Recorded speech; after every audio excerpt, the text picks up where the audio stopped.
radiovostok.fr. Sud Radio Parlons Vrai chez Bourdin, 10h30, 12h30, Jean-Jacques Bourdin. Bonjour à toutes et à tous et merci d'être avec nous. 0826 300 300, vous êtes nombreux à appeler tous les matins, c'est un plaisir de vous savoir avec nous, de vous entendre réagir et témoigner évidemment pour nous aider, savoir et comprendre tous les matins sur l'antenne de Sud Radio. Elisabeth Borne présentera cet après-midi à l'Assemblée nationale les grandes lignes du projet de loi Asile-Immigration. Décider plus vite, éloigner plus efficacement, mieux intégrer ceux qui restent sur notre territoire, c'est ce qu'elle dit. L'immigration, illustration à Strasbourg, évacuation du campement de migrants installé devant la mairie depuis fin mai. Jeanne Barséguian, maire de Strasbourg, dépose plainte contre l'État. Jeanne Barséguian avec nous dans un instant. Demain, nouvelle grève à la SNCF. Les syndicats demandent une revalorisation des salaires. Les discussions avec la direction commencent demain. Et Noël, les fêtes, faut-il craindre des grèves? Éventuelle coupure d'électricité. Les patients sous respirateur artificiel ne font pas partie des clients prioritaires, explique le porte-parole d'Enedis. Vous avez un proche sous respirateur artificiel, vous témoignez, vous nous dites 0826 300 300. Entre 11h et midi, débat sur la transition énergétique et les agriculteurs. Peut-on réussir la transition énergétique sans les agriculteurs? Agrivoltaïsme, biocarburant, méthanisation, les agriculteurs acteurs majeurs des énergies renouvelables, sujet entre 11h et midi. Et puis, entre midi et midi et demi, à la lumière des événements en Iran, je recevrai à 12h10 la journaliste Chantal de Ruder qui a longuement enquêté sur le port du voile dans le monde. Le voile, objet politique avant d'être un objet culturel. Partons pour Strasbourg. Évacuation ce matin du campement de migrants installé depuis fin mai, place de l'Étoile, sous les fenêtres de la mairie. Jusqu'à 200 personnes étaient installées là, des Géorgiens, des Albanais, des Macédoniens. Avec nous, Jeanne Barséguian, maire de Strasbourg. Bonjour. Bonjour. Évacuation ce matin, tôt ce matin, c'est terminé ? Oui, les forces de l'ordre de l'État sont intervenues ce matin sur le campement de l'Étoile et ont transféré ces personnes dans un gymnase où ils sont maintenant orientés suivant la politique appliquée par l'État, c'est-à-dire suivant leur statut administratif. C'était à peu près 45 personnes concernées. Orientés, c'est-à-dire ? Eh bien, et c'est bien ce que je dénonce, une partie a des droits en tant que demandeur d'asile et sera orientée dans des services d'hébergement d'urgence. D'autres qui peuvent être déboutés du droit d'asile, eh bien, seront envoyés dans des centres de retour au pays, dans lesquels l'État leur proposera de rentrer dans leur pays qu'ils ont généralement fui parce qu'il y avait des conflits, parce qu'il y avait de la misère ou des violences. Et ce que je constate en tant que maire depuis des mois, c'est que quand ces personnes passent par ces centres, s'ils refusent de retourner dans leur pays, ce qui peut être tout à fait légitime, eh bien ils se retrouvent à nouveau à la rue quelques jours plus tard. Et c'est bien cela que je dénonce aujourd'hui. Alors vous dénoncez, nous allons entrer dans le détail, à la lumière d'ailleurs du projet de loi Asile et Immigration qui sera présenté cet après-midi à l'Assemblée nationale par Elisabeth Borne. Jeanne Barséguian, mais les faits, d'abord, est-ce que vous confirmez que vous allez attaquer l'État en justice ? Oui, je le confirme parce qu'aujourd'hui, l'État ne remplit pas ses obligations, c'est-à-dire qu'il enfreint la loi. Vous le savez, le Code de l'action sociale et des familles dispose que toute personne sans abri ou en situation de détresse dans notre pays a accès à tout moment à un dispositif d'hébergement d'urgence. Et à Strasbourg, je constate des centaines de personnes à la rue. Alors bien sûr, il y a des personnes en exil et des personnes migrantes, c'est vrai, mais il y a aussi beaucoup de personnes qui tout simplement ont sombré dans la grande précarité, notamment du fait de la crise de l'énergie, du fait de la hausse des prix. Et moi, j'avais entendu des annonces du gouvernement sur le fait qu'il n'y aurait plus d'enfants à la rue. Je peux vous dire qu'à Strasbourg, et Strasbourg n'est pas une exception, nous avons malheureusement encore une centaine d'enfants qui sont dehors en plein hiver dans des situations absolument dramatiques. Des enfants de familles de migrants ou des enfants de familles installées à Strasbourg depuis longtemps ? Alors, pour ma part, je ne fais d'abord pas la différence. Je pense que chaque personne qui a des enfants, s'imagine un enfant dehors par 2 degrés, avec de la pluie, de la neige, dans la boue, contraint de se cacher, ne pouvant pas subvenir à ses besoins, c'est absolument insupportable. Ensuite, pour répondre à votre question, il y a différents cas de figure. Il y a des personnes, encore une fois, qui sont dans des dispositifs et des procédures de demande d'asile, mais qui ont des droits. Et, tout le monde a des droits en tant qu'être humain dans notre pays, en France. Et il y a aussi des personnes, comme je le disais, qui ne sont pas forcément d'origine étrangère et qui se retrouvent à la rue, qui sont dans la précarité. Et toutes les associations de solidarité vous le diront, la misère augmente et explose dans notre pays, avec par exemple les Restos du Cœur ou Abribus, qui nous dit qu'ils ont dû doubler le nombre de repas à distribuer en termes d'aide alimentaire. Donc en fait, c'est une situation globale d'augmentation de la misère qui crée une véritable crise humanitaire dans notre pays, la France. Bien, mais nous sommes, et l'État, vous-même, nous sommes bien obligés de faire la différence, de savoir qui sont les personnes qui sont à la rue et notamment qui étaient installées sous les fenêtres de votre mairie. Des Géorgiens, des Albanais, des Macédoniens en majorité. Alors, est-ce qu'on peut considérer aujourd'hui qu'en Albanie, on est menacé de mort? Jeanne Berséguian, on ne sait pas. Qui le dira? La justice, qui va examiner le droit d'asile. En fait, ce que je dénonce, c'est cette forme d'hypocrisie qui consiste aujourd'hui à avoir des procédures tellement longues et qui ne permettent pas aux personnes de subvenir à leurs besoins. Encore une fois, je prends l'exemple d'une famille géorgienne qui a fui la Géorgie. La Géorgie est considérée comme un pays sûr par la France. Pour autant, on sait qu'il y a beaucoup de problèmes dans ce pays. Il peut y avoir des problèmes de violence. On sait qu'il y a aussi de la persécution de certaines minorités. Par exemple, les communautés LGBT peuvent se retrouver persécutées. Il y a des femmes victimes de violences à qui on ne vient pas en aide. Et donc, ces personnes vont fuir la Géorgie, qui est pourtant considérée comme un pays sûr. Elles arrivent en France, elles déposent une demande d'asile. La procédure peut durer jusqu'à 2 ans. Et pendant toute cette période, cette famille ne va pas avoir de droit. Elle ne va pas avoir le droit de travailler. Elle ne va pas avoir accès aux soins. Elle va se retrouver sans revenus, dans la misère, sur notre pays, le temps que la France statue. Et ça peut durer des mois. Moi, ce que je dénonce, c'est cette hypocrisie qui consiste à laisser ces personnes sans aucun droit et sans aucun moyen de subvenir à leurs besoins, dehors, dans la misère. Alors Jeanne Berséguian, alors même que la loi pousserait l'État à les mettre à l'abri. Mais Jeanne Berséguian, oui, vous voulez pousser l'État à les mettre à l'abri, mais en même temps, le gouvernement dit... C'est la loi qui l'impose. Oui, c'est la loi qui l'impose. Mais en même temps, le gouvernement dit, Jeanne Berséguian, il faut accélérer les procédures concernant les demandes d'asile. Vous êtes d'accord ou pas? C'est contenu dans le projet de loi qui va être discuté premier semestre 2023.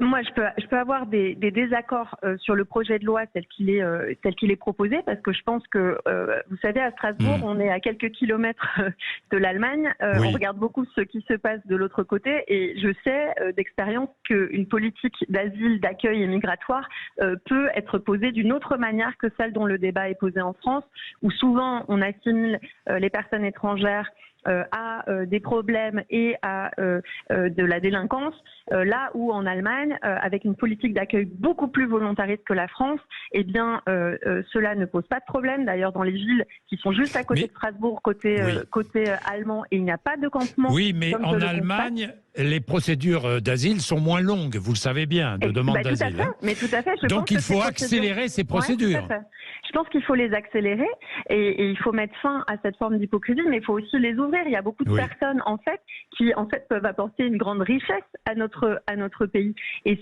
c'est la manière dont fonctionne l'Allemagne. Mais la situation de Strasbourg n'est pas une spécificité locale, c'est pas une exception. Si je pose aujourd'hui cette action en justice, c'est parce que de nombreux maires de grandes villes constatent exactement les mêmes manquements aujourd'hui, et ils constatent, encore une fois, effectivement qu'il faut changer nos règles en matière d'asile et d'accueil, mais qu'il faut surtout, et dans l'urgence, proposer un abri aux personnes qui sont déjà sur notre territoire. Bien, Jeanne Barséguian, dernière chose à propos de ce projet de loi Asile-Immigration. Il y a un volet du texte qui est très discuté, c'est la création d'un titre de séjour, métier en tension, permettant de recruter dans des secteurs qui manquent de main-d'œuvre. Vous y êtes favorable ou pas ? Oui, j'y suis favorable, mais je pense que c'est encore trop restrictif. C'est-à-dire, ça signifierait que des personnes ne pourraient être recrutées que sur les métiers en tension. La vérité, c'est que quasiment tous les secteurs d'activité économique, et je le sais bien en tant que maire, sont aujourd'hui en tension. On a des problèmes de recrutement dans tous les domaines, absolument tous les domaines.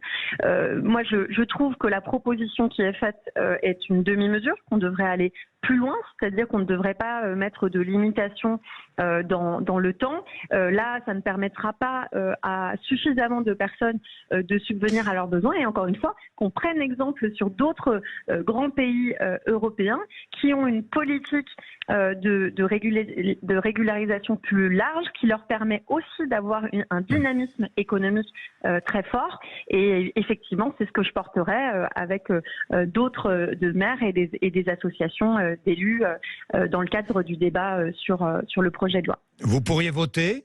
Enfin, Jeanne Barséguian, vous n'êtes pas députée. Pas en l'état, non. Pas en l'état ? Pas en l'état, parce que je trouve le texte trop restrictif. Je trouve encore une fois qu'il fait beaucoup trop l'amalgame entre personnes étrangères et délinquance, au lieu de considérer les personnes qui arrivent dans notre pays comme une richesse. Je rappelle que la France est quand même une grande terre, a été une grande terre d'asile, et que c'est grâce aux différentes vagues d'immigration qu'elle a pu aussi se développer et grandir. Et je pense que dans le contexte du XXIe siècle, eh bien, on doit continuer justement d'accueillir, et que ça peut être une très très grande richesse pour notre pays. Je rappelle que vous êtes maire de Strasbourg, écologiste, vous défendez l'environnement évidemment. Est-ce que les lumières sont éteintes à Strasbourg la nuit? Alors, certaines lumières sont éteintes. Je fais quand même un lien entre le sujet précédent, c'est la question des réfugiés climatiques, parce que les problèmes environnementaux produisent de nombreux déplacements de population, vous le savez. Pour répondre à votre question, oui, nous sommes en plein de marché de Noël, le fameux marché de Noël de Strasbourg, et nous avons conservé cette magie de Noël, mais d'une manière plus exemplaire et plus sobre, en ayant diminué de 10% les consommations énergétiques de notre marché de Noël cette année. 10%, c'est beaucoup et peu, Jeanne Barséguian. Sur la ville de Strasbourg, mais... C'est quand même conséquent, puisque c'est plusieurs centaines de milliers d'euros qui sont concernés sur ces illuminations de Noël. Est-ce qu'il faut éteindre les lumières à l'aéroport de Strasbourg? Non. Je dis ça parce que Sandrine Rousseau dit qu'il faut éteindre les lumières dans les aéroports. Je pense qu'il faut globalement faire preuve évidemment de sobriété. Nous avons engagé très tôt, dès le mois de septembre, au moment du début de la crise énergétique, notre plan de sobriété. Et évidemment, ça s'applique à l'ensemble des bâtiments publics et privés, avec encore, je pense, des marges de manœuvre en matière d'exemplarité dans tous les domaines. Donc, en matière de sécurité. Et en matière de sécurité également, bien sûr. Bien sûr. Bon, merci Jeanne Barséguian. Merci. Maire de Strasbourg en direct sur Sud Radio ce matin. Merci à vous. Merci à vous. Il est 10h44. Qu'en pensez-vous? Tiens, Mohamed réagit tout de suite. Mohamed est à Perpignan, dans les Pyrénées-Orientales. Bonjour Mohamed. Bonjour Monsieur Bourdin, bonjour à Madame la maire, bonjour aux auditeurs. Vous allez bien Mohamed? Ça va très bien, je vous remercie. Je voudrais éclaircir certains points avec Madame la maire au sujet du logement. Je suis entièrement d'accord avec elle que les émigrés qui arrivent en France, c'est une richesse, en faisant la différence entre les délinquants et les émigrés économiques ou autres. Je m'aperçois qu'on a logé des milliers d'immigrants ukrainiens qui fuient la guerre, et je m'aperçois que des Géorgiens qui ont des problèmes chez eux, des Albanais qui sont aussi importants, on ne leur trouve pas de logement. Je voudrais poser une question à Madame la maire. Non, elle n'est plus avec nous, Jeanne Barséguian, mais vous pouvez la poser, Mohamed, vous pouvez la poser, la question. Et je voudrais quand même faire une petite parenthèse concernant l'Albanie. L'Albanie, c'est un pays qui a beaucoup changé, je peux vous le dire.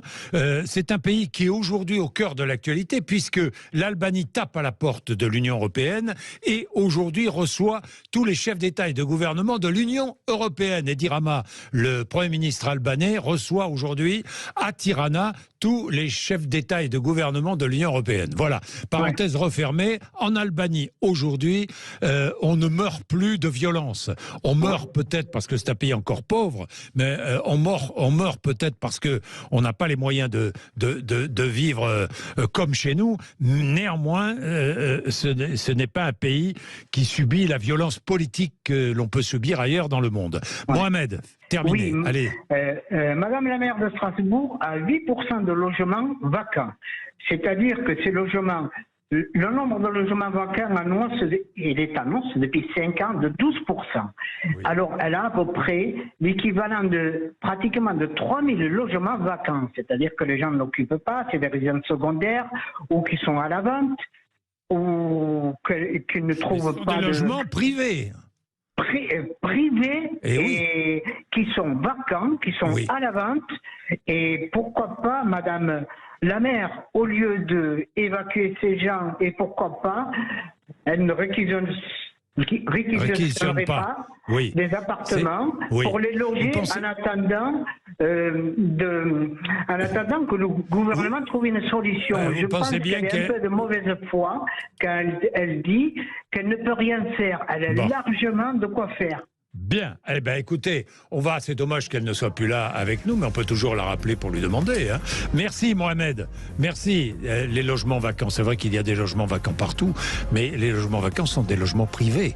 Il est 10h47, pas si facile de réquisitionner un logement privé. 10h47, je ne sais pas ce que dit la loi d'ailleurs. Exactement. Nous allons essayer de regarder. 10h47, petite pause, et nous nous retrouvons. Sud Radio Parlons Vrai chez Bourdin, 10h30, 12h30, Jean-Jacques Bourdin. Grève demain à la SNCF. Pourquoi? Négociation salariale entre syndicats et direction. On va en parler dans un instant. Mais tout de suite, j'évoquais tout à l'heure les patients sous respirateur artificiel qui ne seront pas forcément prioritaires en cas de coupure d'électricité. Félix Mathieu, vous avez des précisions? Oui, les patients à haut risque vital ne sont pas dans la liste des clients prioritaires en cas de délestage, précise le porte-parole d'Enedis. Pour autant, ces patients sous respirateur artificiel auront un numéro dédié. Ils sont appelés à se signaler auprès des agences régionales de santé. Ils devraient être contactés 48 heures avant les délestages, soit par un appel, soit par SMS. Ça peut être pour vérifier qu'ils ont une alimentation électrique supérieure à 2 heures, une alimentation autonome chez eux, soit pour les conduire ailleurs dans un endroit qui ne sera pas délesté en électricité. Vous avez un proche qui est sous respirateur artificiel, vous appelez 0826 300 300. Et puis, je voudrais apporter une précision. Après l'intervention de Mohamed, qui a interpellé la maire de Strasbourg, nous avons vérifié. Ce n'est pas le maire qui peut réquisitionner un logement vacant, mais le préfet. Rien à voir. Donc, le préfet peut réquisitionner des logements qui sont vacants depuis plus de 12 mois. Il est 10h52. Vous êtes sur Sud Radio pour savoir et comprendre. La SNCF, donc, que se passe-t-il? Demain, négociation salariale entre syndicats et direction. Avec nous en direct, Reynald Spitalnik, qui est élu Sudrail. Bonjour. Bonjour Monsieur Bourdin, bonjour à toutes et à tous et aux auditeurs. Merci Reynald. Demain, négociation, grève demain, mercredi 7 décembre. Alors, les conséquences sur le trafic, certains TGV intercités seront supprimés, ainsi que certaines lignes TER, notamment dans les régions Auvergne-Rhône-Alpes, Bourgogne-Franche-Comté, Grand Est, Occitanie et PACA. Vous demandez des augmentations de salaire. La SNCF vous propose une hausse des rémunérations des cheminots de 3,1, c'est ça? Écoutez, je suis pas un spécialiste sur les sujets de rémunération, et d'ailleurs je participe pas aux négociations dans le cadre des négociations annuelles obligatoires. Mais ce qu'il faut comprendre, c'est le contexte que vivent tous les Français, de l'inflation, la vie chère, et tous les Français et les cheminots ont l'impression de s'appauvrir au fur et à mesure du temps, parce que voilà, les augmentations qui sont proposées par tous les patrons en France ne sont pas à la hauteur de l'inflation, et donc en pouvoir d'achat, de mois en mois, les gens s'appauvrissent et ont de plus en plus de mal à payer les factures, à remplir les caddies, à payer les activités de leurs enfants. Mais vous faites grève le jour où vous négociez, c'est étonnant, non ? Alors, malheureusement, c'est encore un constat d'échec des négociations entre patronat et syndicats, où à chaque fois, il faut, pour faire entendre la raison et obtenir des mesures un petit peu plus conséquentes, parce que le compte, même avec un mouvement de grève, le compte n'y est pas à l'arrivée. Systématiquement, il y a des frustrations, on n'arrive pas à obtenir ce qu'on veut, mais malheureusement, sans instaurer le bras de fer, c'est encore beaucoup moins qui est lâché par la direction. Si vous n'êtes pas satisfait par ces négociations, est-ce que vous êtes prêt, vous-même, à titre personnel, à vous mettre en grève pendant les fêtes, Noël ? Alors, il y a plusieurs agendas qui se percutent en ce moment. Moi, je suis contrôleur à la SNCF et je pense que la France entière a vu qu'il y a en ce moment un mouvement de gronde et de colère chez les contrôleurs de France, et qui a impacté fortement les circulations le week-end dernier, parce qu'on était 80% des contrôleurs de France à s'être inscrits dans le mouvement. Et alors à titre personnel, moi en tant que contrôleur et en tant que délégué Sudrail, les revendications des collègues qui soient contrôleurs, mais de tous les salariés de la SNCF, je les entends. La non-reconnaissance, les contrôleurs la vivent, mais je pense que dans tous les secteurs d'activité de la SNCF, il y a un mal-être profond en ce moment. Vous ne répondez pas à ma question. Est-ce que si il n'y a pas réponse à vos attentes, est-ce que vous êtes prêt à faire grève pendant les fêtes ? Noël ? On n'espère pas. Franchement, on a bon espoir, parce que je pense que tout le monde va entendre raison, et il y a des négociations demain sur les augmentations générales. Vous avez bon espoir, vous ne voulez pas en arriver là. Mais bien entendu, on ne veut pas en arriver là, parce que nous, les cheminots et les contrôleurs, on a le service public chevillé au corps, et on aime transporter les gens.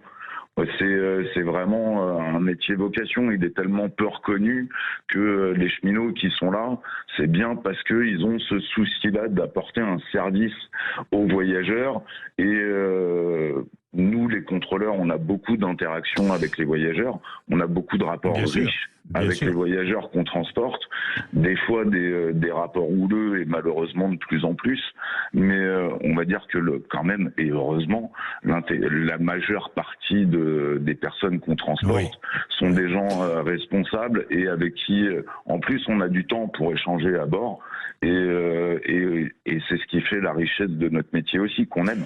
Et arrêter le travail à chaque fois, c'est une souffrance pour les voyageurs, mais c'est pas une partie de plaisir pour les salariés qui arrêtent de travailler, qui perdent de l'argent, qui, quand ils vont retourner dans les trains, et on l'a vu, les collègues se sont fait fortement invectiver depuis lundi à bord des trains. Quand on passe dans les voitures, les voyageurs qui ont subi les perturbations de ce week-end, ils sont pas contents, et du coup c'est des conditions de travail pour nous qui sont beaucoup plus compliquées. Donc c'est pas ce qu'on recherche. Merci Reynald Spitalnik, merci beaucoup. Il est 10h57. Là encore, ça vous fait réagir 0826 300 300. Les infos, ensuite nous parlerons des agriculteurs et de notre environnement. Finalement, à la réflexion, est-ce que ce ne sont pas les agriculteurs les meilleurs défenseurs de notre environnement? Concilier la production d'énergie et la production agricole, l'agrivoltaïsme, installation de panneaux solaires sur les terres agricoles, nous allons parler de tout cela. Peut-on réussir la transition énergétique sans les agriculteurs? Nous parlons de tout cela juste après les infos de 11h.